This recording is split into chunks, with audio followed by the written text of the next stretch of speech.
বন্ধুরা, কেমন আছেন সবাই?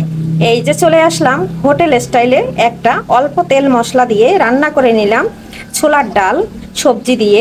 এটা কিন্তু ছোলা বুটের ডাল লুচি রুটি পরোটা সব কিছুর সাথে একদম জমে যাবে। আর এটা কিন্তু আমার হাজব্যান্ডের এবং আমার ছেলের ভীষণ প্রিয় খাবার। আজকে সকালের নাস্তায় রুটি আর সাথে আছে এই যে ছোলার ডাল। আর কেমন লাগলো রেসিপিটা? কাছে দূরে দেশ ও দেশের বাহির থেকে যারা আমার ভিডিওটি দেখেন এবং সুন্দর সুন্দর কমেন্ট করেন তাদের জন্য রইল মন থেকে অফুরন্ত ভালোবাসা, অনেক অনেক আশীর্বাদ এবং শুভকামনা সবার জন্য। বন্ধুরা, আমি কিন্তু এই যে খেতে বসে গেছি। আর আজকে কিন্তু আমাদের নাস্তায় আছে এই যে আমি নিয়েছি দুটো রুটি একদম পাতলা করে। আর দুটো রুটি নিয়েছি, এটা কিন্তু সিদ্ধ আটার রুটি, তার জন্য নরম। আর এদিকে নিয়েছি এই যে ডাল সবজিটা। আর এগুলো আমাদের আজকে নাস্তায়।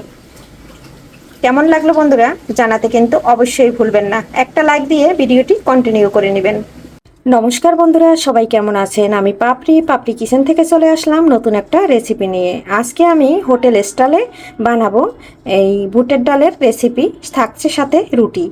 আর এটা কিন্তু বন্ধুরা আমি অনেক দিন আগে বানিয়েছি, তাই বাচ্চার আবদার আজকে বানিয়ে দিতে হবে। এখানে ছোলা বুট নিয়েছি, ভিজিয়ে রেখেছিলাম রাত্রে, একদম ফুলে কিন্তু টোল হয়ে আছে। আর এখানে ফ্রিজের ফ্রোজেন করা গাজর নিয়েছি, আর নিয়েছি আলু কুচি করে, আর নিয়েছি পেঁপে।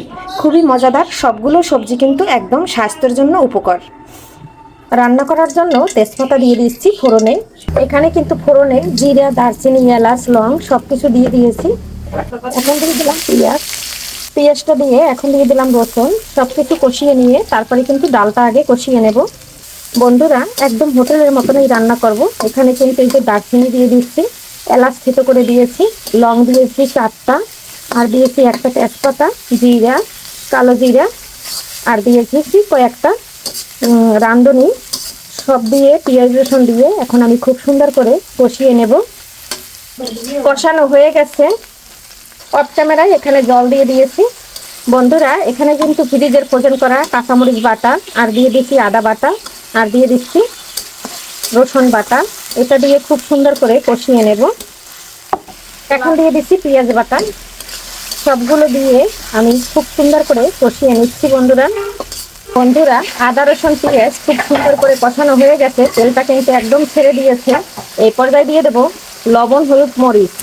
লবণটা দিয়ে দিচ্ছি, হালকা গুঁড়ো মরিচ দিচ্ছি, পরিমাণ অনুযায়ী হলুদ দিচ্ছি, 1 চামচ জিরার গুঁড়া দিচ্ছি, ধনিয়ার গুঁড়া দিচ্ছি। সব গুঁড়ো মশলা দিয়ে খুব সুন্দর করে কষিয়ে নিলাম। এখন এই পর্যায়ে দিয়ে দেব ডালটা কিন্তু রাত্রে ভিজিয়ে রেখেছি, সারা রাত ভিজছে। আর এখন কিন্তু সকাল বাজে 8টা। ডালটা দিয়ে এখন আমি কষিয়ে নিচ্ছি। বন্ধুরা, ডালটা একটু উল্টিয়ে নেড়ে দিচ্ছি। এই পর্যায়ে দিয়ে দিচ্ছি আলুগুলো। ডালটা কিন্তু আমার 50% সিদ্ধ হয়ে গেছে। আলুটা দিয়ে একটু নেড়ে ছেড়ে দিলাম। এখন কিন্তু জালটা কমিয়ে ঢেকে রাখবো। আলু আর ডালটা সিদ্ধ হওয়ার পরে তারপরে কিন্তু আমি দিয়ে দেব পেঁপে আর গাজর। বন্ধুরা, আবার কিন্তু ঢাকনাটা সরিয়ে এই যে আলুটা কিন্তু এখন সিদ্ধ হয়ে গেছে।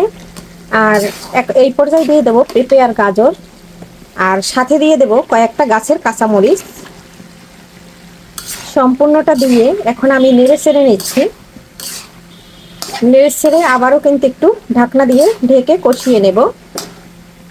বন্ধুরা, এই যে আবার একটু নেড়ে ছেড়ে দিচ্ছি। আর এদিকে কিন্তু আমার জলটা প্রায় শুকিয়ে গেছে, আর ডালটা কিন্তু কষানো হয়ে আসছে। বন্ধুরা, ডালটা কিন্তু কষানো হয়ে গেছে। এখন আমি দিয়ে দিচ্ছি গরম জল। গরম জলটা দিয়ে একটু নেড়ে ছেড়ে দিচ্ছি। এখন ডালটা যেটুকু আছে সেটুকু কিন্তু সিদ্ধ হয়ে যাবে, আর সম্পূর্ণ ডালটা কিন্তু এভাবে আস্ত থাকবে। বন্ধুরা, ফুটে উঠেছে, একটু নেড়ে ছেড়ে দিচ্ছি। বন্ধুরা, ডালটা কিন্তু রান্না হয়ে গেছে। এখন দিয়ে দিচ্ছি ধনেপাতা।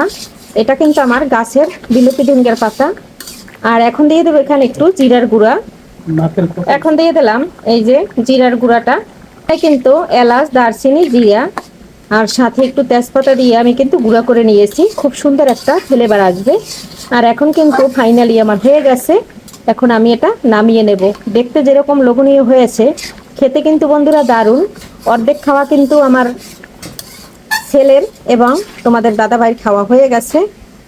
বন্ধুরা এই যে ডালটা কিন্তু আমি নামিয়ে নিচ্ছি, আর ডালটা কিন্তু আমি একটা ডাল বন্ধুরা দেখিয়ে দিচ্ছি, আর অর্ধেকের বেশি কিন্তু আমার ছেলে এবং তোমাদের দাদাভাই খেয়ে নিয়েছে। ডালটা কিন্তু খুব সুন্দর সিদ্ধ হয়েছে, কিন্তু একদম আস্ত আছে। আর এই পর্যায়ে কিন্তু এই ডালটা রুটি দিয়ে খেতে দারুণ লাগে, লুচি বা পরোটা দিয়ে খেতেও কিন্তু খুবই মজা লাগে। আর আমার সম্পূর্ণ কিন্তু রান্নাটা হয়ে গেছে, আর আমি কিন্তু সম্পূর্ণ নামিয়ে নিচ্ছি। আর আজকের রান্নাটা বন্ধুরা কেমন লাগলো কমেন্ট করতে ভুলবেন না। আর একদম ফিশ টেস্ট না একটু দেখাই দিচ্ছি। এই যে একদম হোটেল স্টাইলে রান্না কিন্তু আমার একদম রেডি। আজকের রেসিপি এখানেই রাখছি, পরবর্তীতে দেখা হবে নতুন কোনো রেসিপি নিয়ে। এ পর্যন্ত সবাই ভালো থাকুন, সুস্থ থাকুন। আগামী ভিডিও দেখার আমন্ত্রণ জানিয়ে বিদায় নিচ্ছি। Bye bye.